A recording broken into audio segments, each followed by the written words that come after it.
Team India captain Rohit Sharma test cricket కు good bye చెప్పడంతో ఇప్పుడు కొత్త సారథి ఎవరని దానిపై చర్చ జరుగుతోంది. రేసులో పలువురు యువ ఆటగాళ్లతో పాటు సీనియర్ల పేర్లు కూడా వినిపిస్తున్నాయి. గిల్, పంత్, బుమ్రా, రాహుల్, శ్రేయస్ అయ్యర్ వంటి ప్లేయర్లపై బీసీసీఐ కసరత్తు చేస్తోంది. ఎక్కువ శాతం గిల్ కే కెప్టెన్సీ అప్పగించాలని సూచిస్తున్నారు.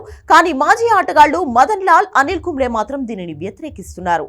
వీరిద్దరూ కూడా భారత టెస్ట్ జట్టుకు ఎవరు ఉత్తమ ఎంపికో చెప్పారు.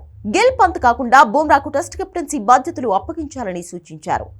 జస్ప్రీత్ బుమ్రాకు టెస్ట్ కెప్టెన్సీ అవకాశం ఇవ్వాలని, అతను చాలా బాగా రాణిస్తున్నాడని world cup winning player Madan Lal అభిప్రాయపడ్డాడు. అతను జట్టులో రెగ్యులర్ ప్లేయర్ గా ఉన్నాడని, వైస్ కెప్టెన్ గా చేయగల కొంతమంది యువ ఆటగాళ్లు జట్టులో ఉన్నారన్నారు. బుమ్రా ఇప్పటికే కెప్టెన్ గా రాణించాడని, రోహిత్ గైర్హాజరీలో ఆస్ట్రేలియాపై పెర్త్లో ఇండియాకు చారిత్రాత్మక టెస్టు విజయాన్ని అందించాడని గుర్తు చేశారు. ఇక దిగ్గజ స్పిన్నర్ అనిల్ కుంబ్లే సైతం బుమ్రాకు కెప్టెన్సీని, గిల్ కు వైస్ కెప్టెన్సీ ఇవ్వాలని సలహా ఇచ్చాడు. బోర్డర్ గవాస్కర్ ట్రోఫీలో భారత్ సాధించిన ఏకైక విజయం బుమ్రా సారథ్యంలోనే వచ్చిన విషయాన్ని కుంబ్లే గుర్తు చేశాడు. కేవలం ఇంగ్లాండ్ సిరీస్ కైనా సరే బుమ్రాను కెప్టెన్ చేసి అతని ఫిట్నెస్ ఎలా ఉందో చూడమని సలహా ఇచ్చాడు.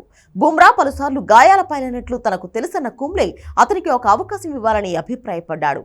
ఫాస్ట్ బౌలర్ గా ఉండడం అంత సులభం కాదని, బుమ్రా గాయాల పాలవడం సహజమేనని చెప్పుకొచ్చాడు. ఇదిలా ఉంటే ఇంగ్లాండ్ లో జరిగే 5 టెస్టుల్లో బుమ్రా ఆడడంపై కూడా కుంబ్లే అనుమానం వ్యక్తం చేశాడు. అయినా సరే తననే సారథిగా ఉంచి వైస్ కెప్టెన్ గా గిల్ ను ఎంపిక చేయాలని సూచించాడు. ఒకవేళ బుమ్రా ఏదైనా కారణంతో ఆడలేకపోతే జట్టుకు గిల్ సారథ్యం వహిస్తాడని చెప్పుకొచ్చాడు. ఇప్పటికే టీ20 ఫార్మాట్ నుంచి తప్పుకున్న టెస్టులకు గుడ్ బై చెప్పేశాడు.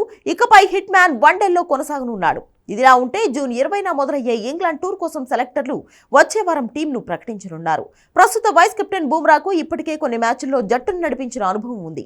కానీ ఫాస్ట్ బౌలర్ కావడం, తరచూ గాయాలవుతున్నందున బుమ్రాను ఫుల్ టైం కెప్టెన్ చేసే విషయంలో సెలెక్టర్లు, బోర్డు పెద్దలు వెనకడుగు వేస్తున్నారు. బ్యాటర్గా పంత్లో నిలకడ లేకపోవడం ప్రతికూలం కానుంది. ఈ నేపథ్యంలో రాహుల్, గిల్లో ఒకరికి పగ్గాలు అప్పగించే ఛాన్స్ కనిపిస్తుంది.